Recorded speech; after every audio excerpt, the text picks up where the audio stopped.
Paz, meus irmãos, tudo bem com vocês? Passando aqui para trazer mais uma mensagem da parte de Deus para vocês. E eu gostaria de continuar falando desse tema que é tão importante para que nós possamos entender sobre o arrebatamento da igreja. Hoje eu já tenho vídeos no canal sobre isso, né?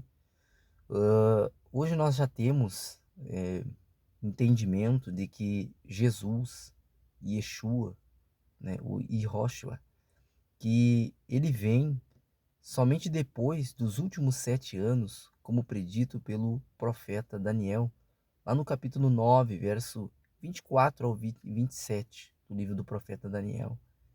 E outros textos da palavra, eles nos mostram isso, né? 1 Coríntios, 2 Tessalonicenses, capítulo 2, verso 1 ao 9, Apocalipse, no capítulo de número 11, do versículo 1 até o versículo 15, versículo 18, nos mostram que Cristo ele vem depois da tribulação. E por que eu estou dizendo isso? Por que eu tenho tanta certeza que Cristo vem depois da tribulação? Porque de forma alguma existe na palavra, em versículo algum, no Antigo ou na Nova Aliança, que Cristo virá depois da tribulação. Eu já falei isto, né, que eu vou dizer agora, eu vou repetir. Paulo, ele explica para os crentes em Tessalônica a respeito deste assunto. Quando nós olhamos para a primeira epístola de Tessalonicenses, nós vamos ver que no capítulo 1 ali, os tessalonicenses estavam enfrentando uma grande batalha.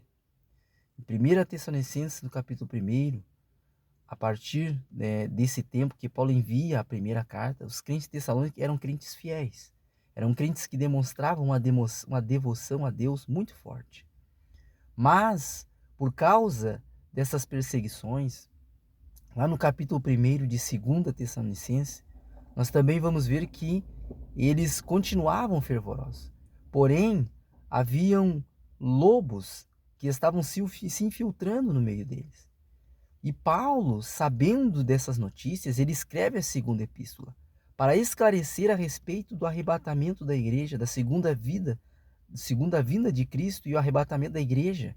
Porque agora estes lobos estavam dizendo que Cristo ele já tinha vindo, né? Tamanha era a perseguição que os tessalonicenses estavam passando, que Cristo já tinha vindo e que eles haviam perdido a salvação. Por isso Paulo ele diz no capítulo 2 de 2 Tessalonicenses, ele diz assim: rogamos pela vinda do Senhor, segunda vinda, e pela nossa reunião com ele, arrebatamento.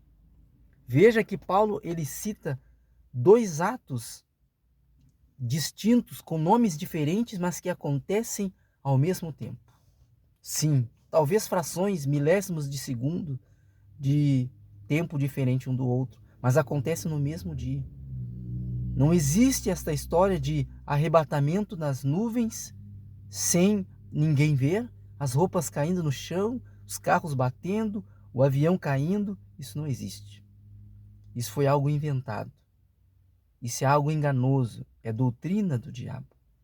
Porque a palavra deixa bem claro que em Apocalipse 1:7, que todo olho o verá.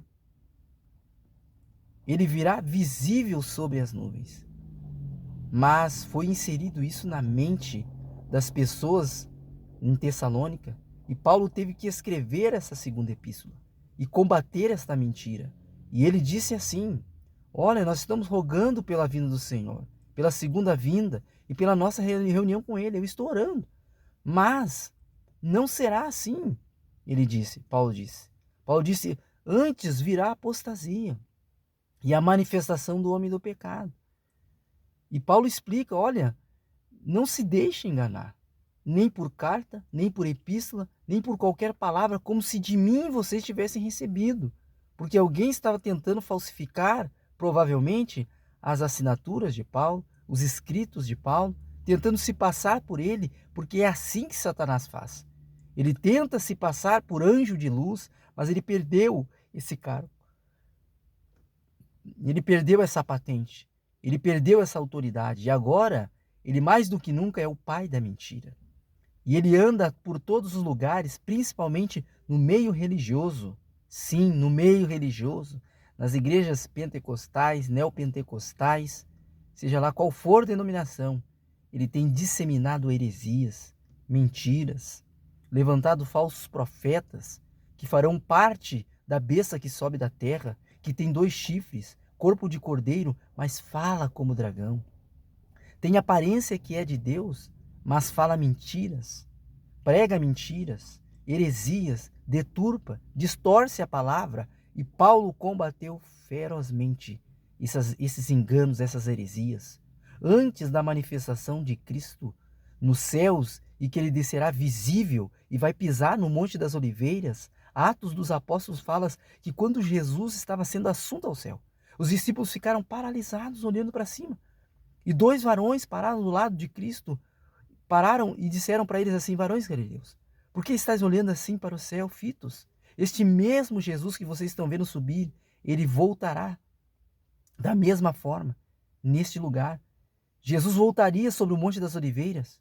Sim, se você observar em Zacarias no capítulo 14, você vai ver que quando o povo de Israel estiver em aperto, porque metade de Jerusalém será tomada, depois da primeira metade da última semana, depois dos 42 meses, dos primeiros 42 meses, depois dos primeiros 1260 dias, 3 anos e meio da primeira metade da última semana, que são 7 anos, o anticristo vai se levantar ferozmente, vai organizar as nações contra Jerusalém, contra o povo de Israel. Ainda que o povo de Israel não creia totalmente em Deus, porque muitos deles não creem que Cristo ressuscitou, Deus vai manter a sua promessa que fez a Abraão, Isaque, Jacó, a Moisés e tantos outros profetas. E voltará quando o povo de Israel clamar a Deus. Metade de Israel será tomada, mas Jesus pisará no Monte das Oliveiras. E assim como foi no Mar Vermelho, que Deus abriu com o vento oriental o Mar Vermelho, Deus pisará sobre o Monte das Oliveiras, Jesus, e o monte vai se abrir, e o povo vai passar no meio. Então, Jesus ele virá visível para o povo de Israel, para todos nessa terra. Não se deixe enganar. Estude a palavra. Se você tem dúvida, questione. Se você vê que os seus questionamentos não foram respondidos, continue buscando a verdade pela palavra. E eu tenho certeza que Deus irá mostrar a verdade para você. Então, eu entendo que Deus vai mostrar muitas coisas para você. E uma delas é que o arrebatamento secreto é uma mentira.